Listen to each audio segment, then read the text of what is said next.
Warriors are the favorites to win next season's championship, followed closely by the Nets and the Celtics. I know, CJ, you would like to see the Pelicans on there. Yeah, and where are the Pelicans? Well, I mean, if Zion is fully healthy, then you never know. Maybe they belong somewhere in that. But here's the question I want to ask you, Timmy Legler.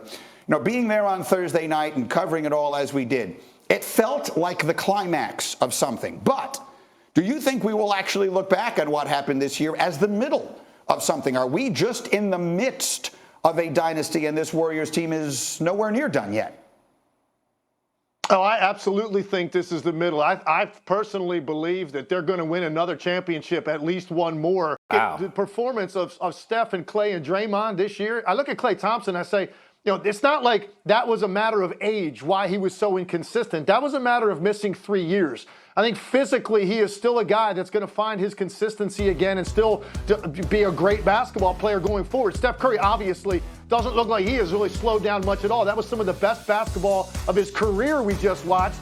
Draymond Green, the things that he does, those things are going to travel well as he gets older into his career. And then I look at the rest of these guys. You added a bunch of youth to the equation now. You've got Andrew Wiggins very much in his prime and now playing with a confidence level he never had before. And he's a two-way player now for the first time in his career.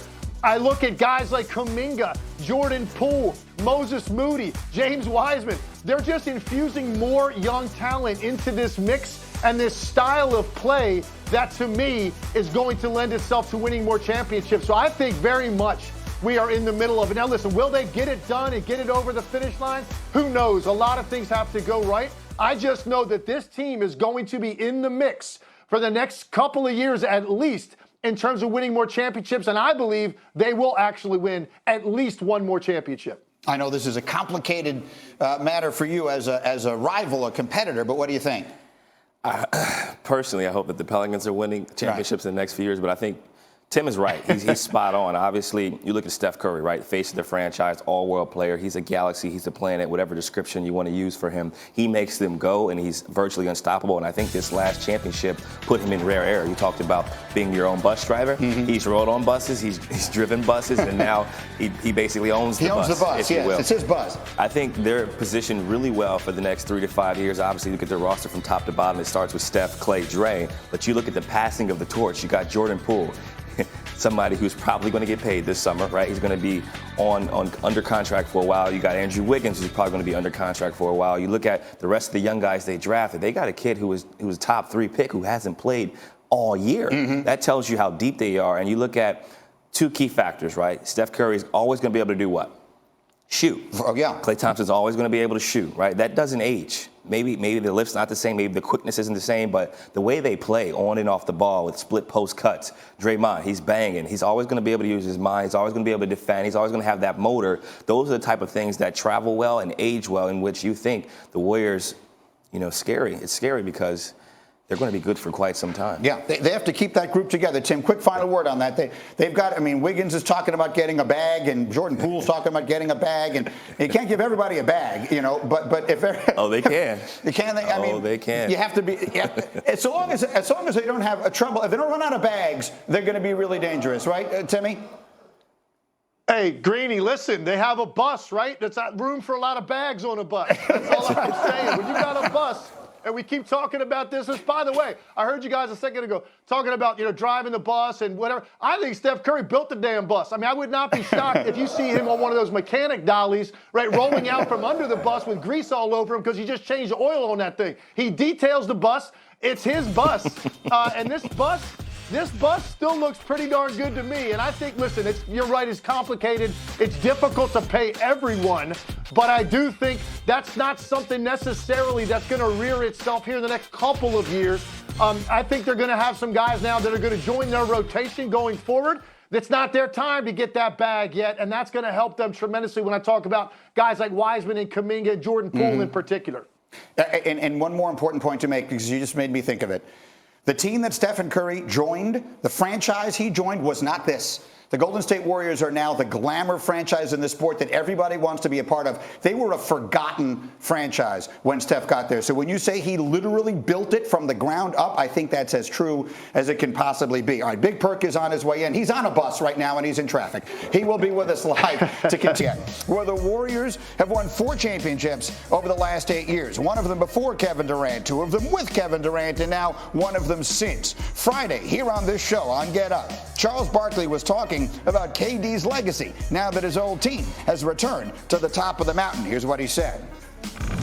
Before KD gets that great respect from all the old heads, he's going to have to win a championship as the bus driver. Listen, he joined this, that team had already won a championship, so no disrespect, that's just a fact. But until he is the guy on a championship team, we're not going to ever give him the respect, that he probably deserves. And that's just the way it is. And like I say, the game hasn't changed. Kobe said it. LeBron said it. And so we're going to hold him to the same high standard. So that was Sir Charles with us the other day. Now, Kevin Durant, who frequently seems to have plenty of time to just get into conversations on Twitter, someone tweeted at him, and again, by someone, I don't mean a famous person, just some person tweeted at Kevin Durant that his legacy has died. And Durant tweeted, "I've been dead since July 4th, 2016, but congrats to the Dubs and my boy Steezy, a Fillmore legend.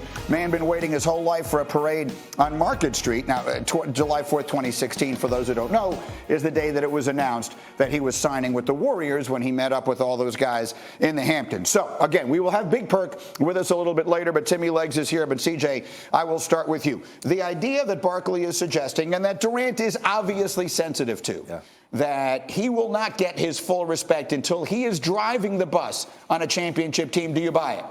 I strongly, strongly disagree with Charles Barkley here. Obviously, he's a legend in his own right. He's a first ballot Hall of Famer. He was the bus driver, however, he didn't win a championship. And I think in KD's case, it was different. Obviously, he joined a very, very good team with championship caliber roster, very deep, but he was the bus driver of that team. Obviously, you got Steph Curry, 2-time MVP, unanimous, but he averaged 30 points, 7 rebounds, 4.5 assists in his 15 games in his finals career. He showed that he has the ability to take over games late. He was about to win a 3rd straight finals MVP before he ended up getting hurt against the Raptors. But I think his resume speaks for itself. There's no blemishes on it. Obviously, a lot of people aren't happy with the decision that he made July 4th, but it is what it is, and I think that made him a better basketball player. Well, let me ask you this, because I don't agree with what you're saying, but the one thing I didn't do when you did was play against them. Yeah. So when you played against the Warriors at that time, the KD Warriors, was he the best? Was he best? Is really maybe not the right word I'm looking for. Was that his team? Were those KD's teams? Best is subjective. Obviously, it was Steph Curry's team. He was there first. The organization, the fans, they loved him more, if you will, because he was there, he was drafted, he was homegrown. But obviously they respected and embraced KD. But I think down the stretch of games, you see who they were going to. He's 7 foot. He does a lot of the things Steph Curry is able to do. However, he's a 7 foot version. And I think people get caught up in comparing. Comparison's a thief of joy. They're both very good in their own right. Steph is arguably, top 10 greatest players of all time after his last run, as Charles talked about. He was the bus driver on this team, and he took them to the finals and won the finals in games in which sometimes he didn't even have help. Let me get Tim Legler in here, because you are, I hate to say it, Tim, but you and I pretty much do constitute the old heads that Charles Barkley is talking about now. Does KD need to drive a bus for you to give him the respect he wants? Greeny, first of all, it's okay for you to call me an old head. I would not be happy if CJ did that, man. That would not be cool. But listen, you can call me that. And I get it. Look, here's a mixed bag here. Here's if we're going to use the bus driver analogy, here's how I would describe it. Kevin Durant was definitely the bus driver on those 2 teams that won championships, but he borrowed somebody else's bus. That's the way I would look at it, because they had already won a championship, right, with Steph Curry. If they had not won a championship to that point, then I think this is a moot conversation, but they had. So Kevin Durant comes in, they win 2 more. He was the best player on those teams. He was the guy driving the bus on those teams. He had an answer offensively that other guys just didn't have because of his length and his ability to shoot mid-range shots over any defense in front of him. But I also agree with some of what Barkley is saying in terms of you can't just say that every championship carries the same weight. They don't. We all know that. They get ranked differently. They have more substance to them. And so the fact that Kevin Durant went to a ready-made winner And even though he won a couple of times, I think there is still something left for him to answer. And I think that's what Charles Barkley was saying. If he really wants to get that level of credit, that top tier respect that Barkley's alluding to, then it's going to have to go down a different way than joining a team that had already won a championship, that was arguably the best team in the NBA, and then just making them unbeatable for a couple years. I really like the way he put that, to be honest with you, because, yeah, he was driving it, but it wasn't a bus. Everyone else was driving a bus, and Kevin Durant he got in like what's a very fast car? I don't know, a Mercedes. He was driving a much faster car than a bus, and maybe that is actually a better way to put it. He might have been the best player on the team, but he joined the team that had won 73 games. It isn't diminishing how good a player he is to suggest that in order for him for that to be regarded in the same way that we regard what Steph just did or what LeBron did in Cleveland in 16 or whatever it is, that he has to do that. If he does it in Brooklyn now, I think it'll feel completely different.